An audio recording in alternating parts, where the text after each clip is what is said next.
जय हिंद। गाना सुने होंगे नदिया के पार का कि उठो उठो ये है ध्रुव तारा ऐसा हो अमर सुहाग तिहारा। ये क्या है ध्रुव तारा? क्या कहता है ग्रह? क्या होता है उपग्रह? क्या है नक्षत्र? शादी होती है तो राशि कैसे मिलाया जाता है? ये खेल को समझने के लिए ये पूरा सोलर सिस्टम पर आधारित है, जिसको हम लोग हिंदी में बोलते हैं सौर मंडल। पहला चीज, प्राइमरी चीज आता है तारा। तारा हम लोग कहते हैं किसको है? तो दिमाग में बिठा लीजिए, तारा उसको कहते हैं जिसको अपनी उष्मा और प्रकाश हो, जिसको बस एकदम एक लाइन का है, किताबी लाइन पे जाने की खास जरूरत नहीं है। तारा किसको कहे? जिसको अपनी उष्मा और प्रकाश हो। सन क्या है? एक तारा है। ऐसे आसमान में बहुत तारे हैं। अब सवाल होता है कि पृथ्वी एक ग्रह है, तो ग्रह किसको कहे भाई? तो ग्रह हम लोग उसको कहते हैं जो किसी तारे के चारों ओर घूमे। तो पृथ्वी का जो ग्रह है वो सन के चारों ओर घूमता है। इसके कितने ग्रह हैं? तो अभी वर्तमान में 8 ग्रह हैं। अब दूसरा चीज आता है कि उपग्रह क्या है? तो जो ग्रह के चारों ओर घूमता है उसको हम लोग बोलते हैं उपग्रह। एक वर्ड आता है आकाश गंगा, जिसको अंग्रेजी में बोलते हैं गैलेक्सी। What is Galaxy? तारों के समूह को आकाश गंगा कहा जाता है। तारों के समूह को आकाश गंगा कहते हैं। ध्यान रखिएगा, बहुत सारे तारे होंगे, उसी के समूह को आकाश गंगा कहते हैं। तो हम सवाल पैदा होता है, सन भी एक तारा है और सन के चारों ओर पृथ्वी घूमती है। तो भैया पृथ्वी घूम रही है तो किस वो जो सूर्य है वो किस आकाश गंगा का हिस्सा है? बात को समझिएगा, मैं पुनः दोहरा रहा हूं। आकाश गंगा तारों का समूह है, चलिए मान लिया। सन भी एक तारा है, तारा के चारों ओर पृथ्वी घूमती है।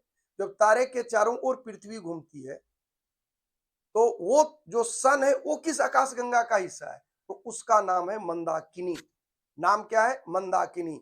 एक आता है मिल्की वे। मिल्की वे जिसको हिंदी में बोलते हैं दुग्ध मंडल। तो रात के समय में आकाश में तारों के समूह को एक दूधिया पट्टी बना के एकदम लगेगा हुई जैसे दूध ऐसे करके नहीं डालता है केतली उतली में, ठीक उसी तरह से एकदम दूधिया रंग का दिखेगा, वो कहलाएगा दुग्ध मेखला।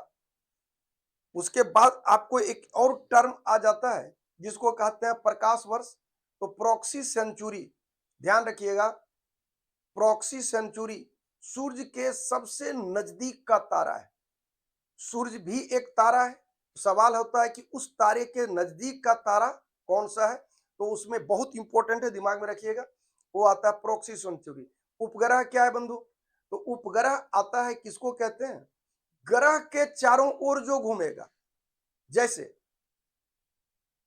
पृथ्वी एक ग्रह है, इस सन के चारों ओर घूमा, तो पृथ्वी के चारों ओर कोई तो घूम रहा होगा ना। तो पृथ्वी के चारों ओर घूम रहा है कौन? तो चांद घूम रहा है, तो वो एक उपग्रह हो गया। अब दो चीज आता है, उल्का और धूमकेतु। ये उल्का और धूमकेतु में अंतर क्या है? ध्यान रखिएगा, उल्का क्या है? नहीं, आप लोग एक मूवी देखेंगे, कुछ कुछ होता है उसमें, नहीं बहुत सिनेमा में बोलता है देखो उल्का गिर रहा है, जो मांगना है मांगो, जो मांगोगे सो मिलेगा। भैया जब पृथ्वी के गुरुत्वाकर्षण फोर्स में जब कोई आकाशीय पिंड आ जाता है तो ग्रेविटेशनल फोर्स में आएगा तो स्पीड एकदम साई से बढ़ जाता है, तो वो जलने लगता है। तो जल जब ऊपर में है तो उल्का हो गया, और आके गिर गया धरती पर तो कुछ नहीं, चट्टान रहता है, एकदम शुद्ध करिया टाइप पर चट्टान रहता है, ओकरे कहा जाता है उल्का पिंड। तो उल्का क्या है? ये केकर चपेट में पड़ा? तो धरती चपेट में पड़ा, इसके गुरुत्वाकर्षण का प्रभाव पड़ा, गिर गया, तो उल्का पिंड ऊपर में आके लहर रहा है, बोले देखो उल्का गिर रहा है, और उसी के अवशेष को उल्कासम भी बोलते हैं। अब आ जाता है धूमकेतु।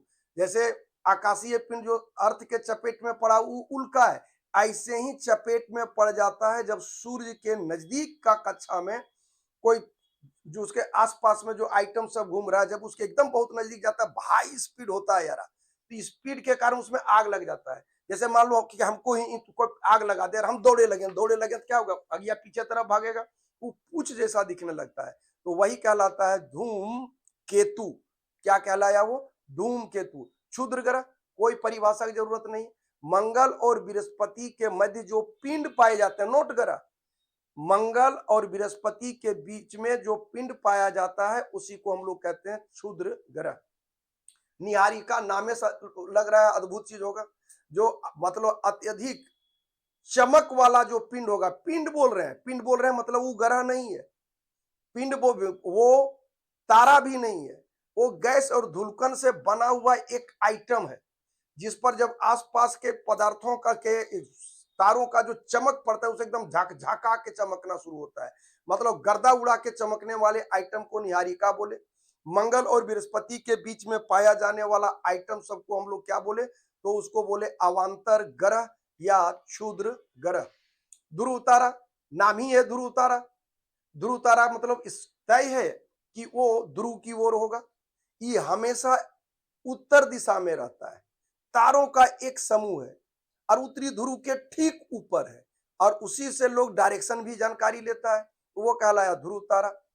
तारामंडल क्या है भाई, तारों के समूह को तारामंडल कहे। ऐसे ही सौर मंडल बोले, सन के चारों ओर जो भी ग्रह चक्कर लगाता है वही है सौर मंडल। अब सवाल आता है कि सौर मंडल में पढ़ना क्या है, तो नेक्स्ट लेक्चर जो हम आपको देंगे वो देंगे आपको सौर मंडल से ही संबंधित।